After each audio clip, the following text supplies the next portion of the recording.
اہل بیت اطہار کے سلسلے میں سب سے پہلے اس بات کو سمجھنا بھی ضروری ہے، جس کا زیارت میں اشارہ بھی ہے، کہ ان کا وجود حضرت آدم کے وجود سے پہلے ہے یا وجود بعد میں ہے، یعنی یہ آدم کی وجہ سے ہیں یا آدم ان کی وجہ سے ہیں۔ قرآن کریم کی ایک آیت ہے سورہ مبارکہ صاد کی۔ اچھا، اس آیت سے پہلے ایک چھوٹی سی حدیث آپ کے سامنے پڑھتا ہوں۔ جب حضرت آدم حضرت حوا کا ازدواج ہوا، جب نکاح ہوا، تو حق مہر تو ہوگا نا کوئی نہ کوئی، جن کے ہو چکے انہیں تھوڑا بہت یاد آ رہا ہوگا، جو مولانا صاحب نے ان کے لیے خطبہ پڑھا تھا اور صیغہ پڑھا تھا، انکحتم موکلتی، یہ والا۔ تو آخر میں کیا آتا ہے؟ علی المہر المعین المعلوم، سب کو یاد ہے یہ ایک معلوم نے سب کو پریشان کر کے رکھا ہوا ہے، معلوم ہے کہ پھر بھی۔ تو یہ مہر المعین المعلوم، اس کا مطلب کیا ہے؟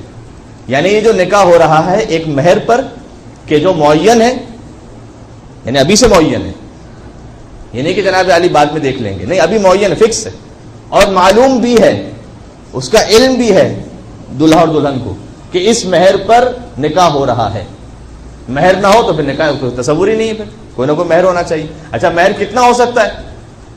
بہت آپ بڑھا دیجئے تو لاکھوں میں بھی چلا جائے اور کروڑوں میں بھی چلا جائے۔ کم سے کم مہر کتنا ہو سکتا ہے؟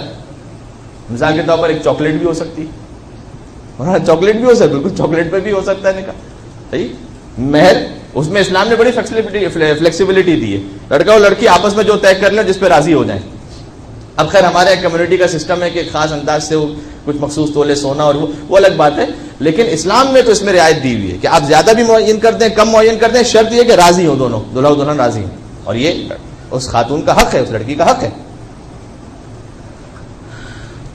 حضرت آدم حضرت حوا کا ازدواج ہوا، اب مہر کیا ہے؟ بظاہر دونوں کے پاس کچھ نہیں ہے، تو پروردگار نے کہا کہ اے آدم، یہ جو تمہارا عقد ہو رہا ہے حوا کے ساتھ، تو مہر ادا کرو حوا کا۔ پروردگار میرے پاس تو کچھ نہیں، میں تو تیری جنت میں رہ رہا ہوں، میرے پاس تو کچھ بھی نہیں۔ کہا کہ تمہارے عقد کا مہر یہ ہے کہ تم محمد اور آل محمد پر درود بھیجو۔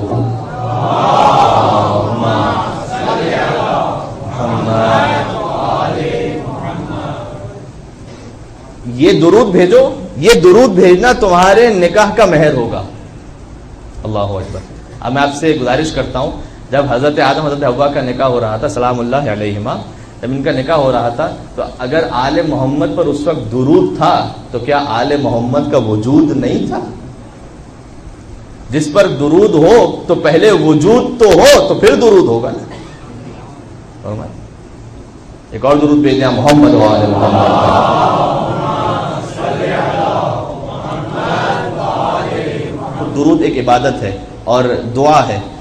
جب سرکار ختمی مرتبہ معراج پہ تشریف لے گئے تو دیکھا کہ ایک فرشتہ ہے جو مسلسل عبادت میں ہے، تو جبریل امین نے کہا کہ یا رسول اللہ، یہ فرشتہ وہ ہے جس نے 20,000 سال میں ایک نماز پڑھی ہے۔ پھر سے کہوں، 20,000 سال میں ایک نماز پڑھی ہے، یعنی کیا مطلب؟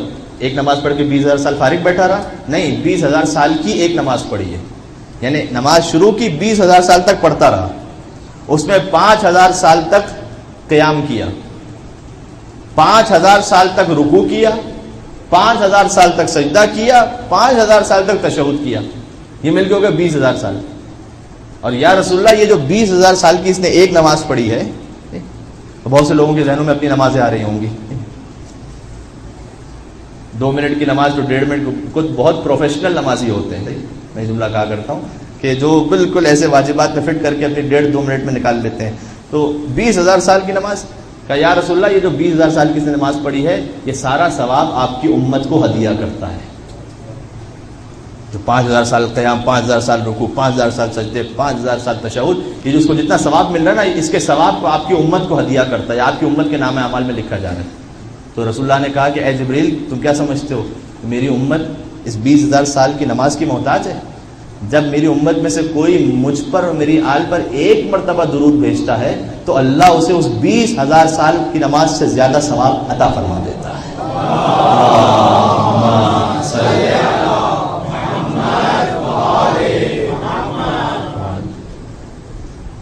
جب آپ درود بھیجتے ہیں، حدیث میں ایک بندہ خدا درود بھیجے اور 400 سال تک چپ رہے، کچھ نہ بولے، 400 سال بعد پھر درود بھیجے، اگر ایسا ہو جائے تو اگر 400 سال بعد درود بھیجے گا تو فرشتے اس سے کہیں گے کہ اے بندے خدا، ابھی تو تیرے پچھلے درود کا ثواب ہم لکھ رہے تھے اور وہ کامل نہیں ہوا تھا کہ تو نے ایک اور درود بھیج دیا. ایک درود بھیجتے محمد و آل محمد.